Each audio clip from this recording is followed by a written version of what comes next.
Washington, the FBI failed to notify scores of U.S.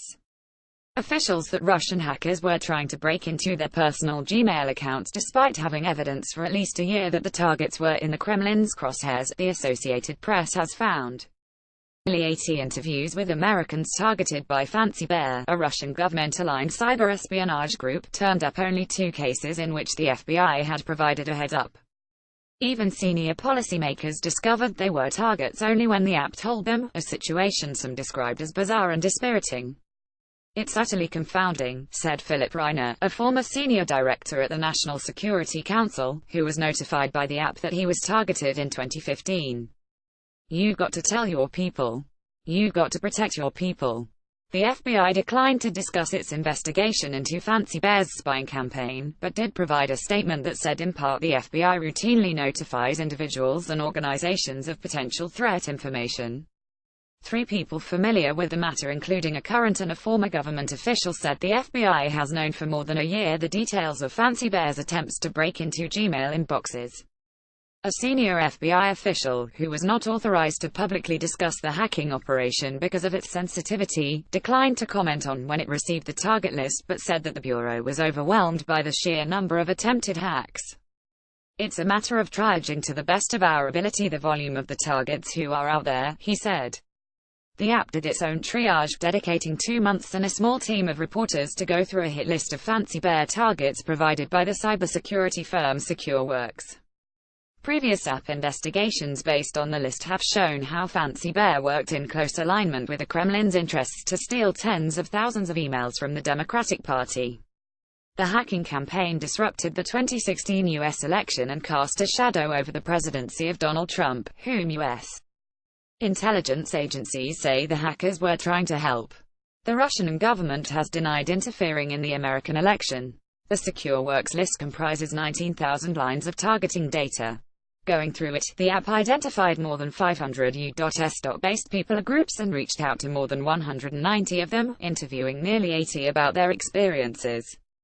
Many were long retired, but about only a quarter were still in government or held security clearances at the time they were targeted.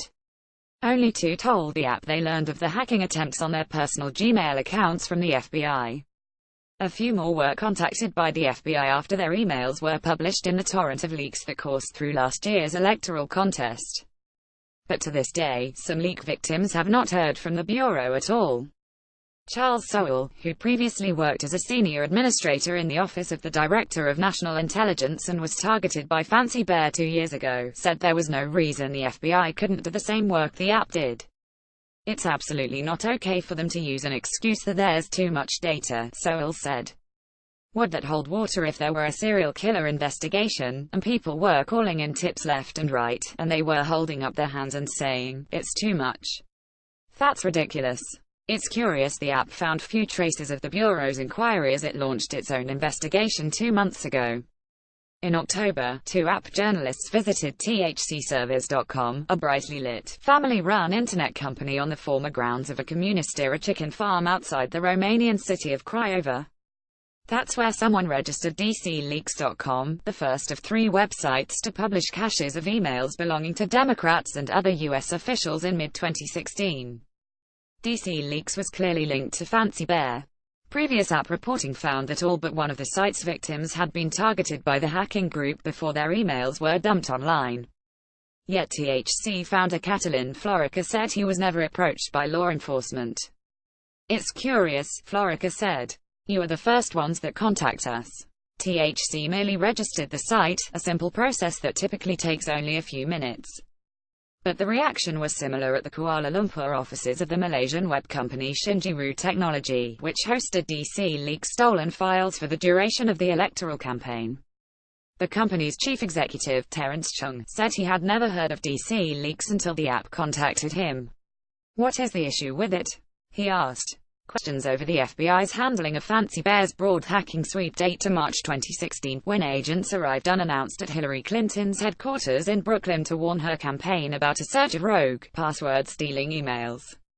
The agents offered little more than generic security tips the campaign had already put into practice and refused to say who they thought was behind the attempted intrusions, according to a person who was there and spoke on condition of anonymity because the conversation was meant to be confidential.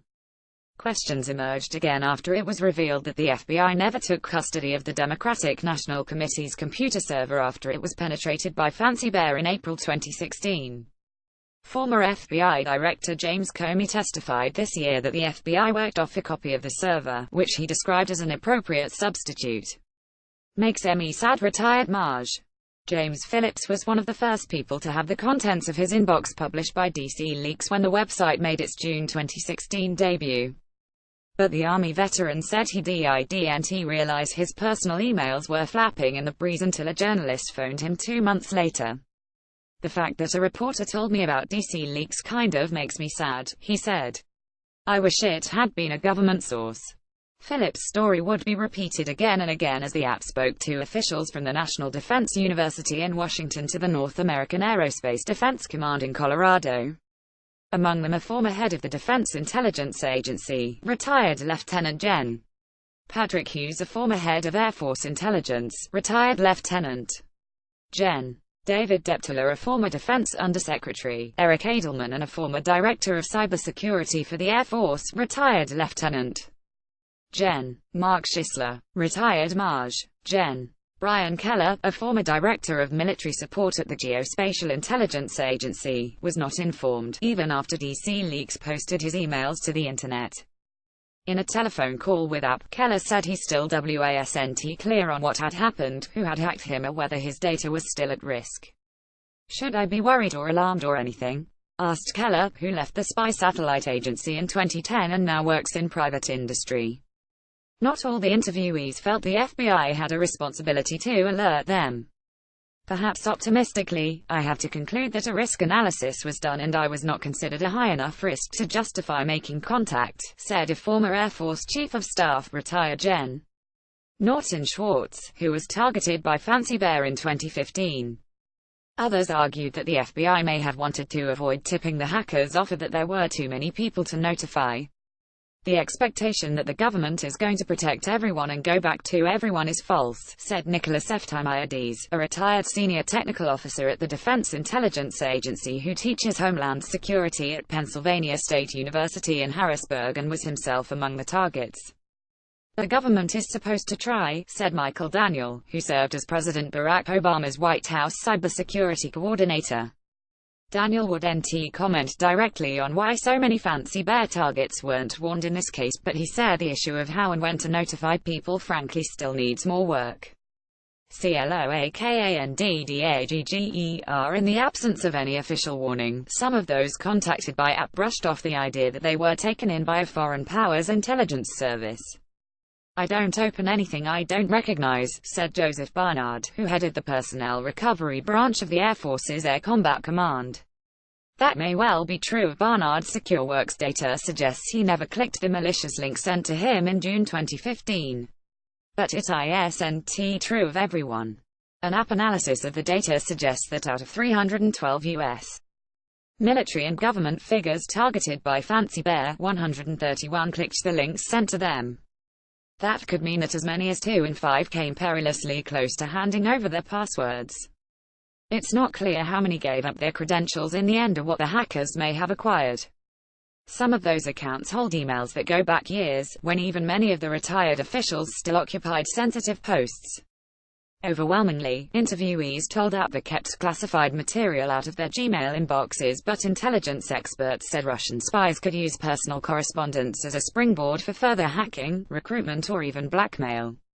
You start to have information you might be able to leverage against that person, said Sina Beagley, a researcher at the Rand Corp, who served on the NSC until 2014. In the few cases where the FBI did warn targets, they were sometimes left little wiser about what was going on or what to do. Rob Butch Bracknell, a 20-year military veteran who works as a NATO lawyer in Norfolk, Virginia, said an FBI agent visited him about a year ago to examine his emails and warn him that a foreign actor was trying to break into his account. He was real cloak and dagger about it, Bracknell said. He came here to my work, wrote in his little notebook, and away he went. left to fend for themselves, some targets have been improvising their cybersecurity. Retired Gen. Roger A. Brady, who was responsible for American nuclear weapons in Europe as part of his past role as commander of the U.S. Air Force there, turned to Apple support this year when he noticed something suspicious on his computer. Hughes, a former DIA head, said he had his hard drive replaced by the Geek Squad at a Best Buy in Florida after his machine began behaving strangely. Keller, the former senior spy satellite official, said it was his son who told him his emails had been posted to the web after getting a Google alert in June 2016. A former U.S. ambassador to Russia, Michael McFaul, who like many others was repeatedly targeted by Fancy Bear but has yet to receive any warning from the FBI, said the lackluster response risked something worse than last year's parade of leaks. Our government needs to be taking greater responsibility to defend its citizens in both the physical and cyber worlds, now, before a cyber attack produces an even more catastrophic outcome than we have already experienced, McFaul said. Don reported from Plymouth, Massachusetts. Associated Press writers Vadim Girda in Kaseya, Romania, Chad A. in Washington, Frank Barjak in Houston, Justin Myers in Chicago and Laurie Hinnant in Paris contributed to this report.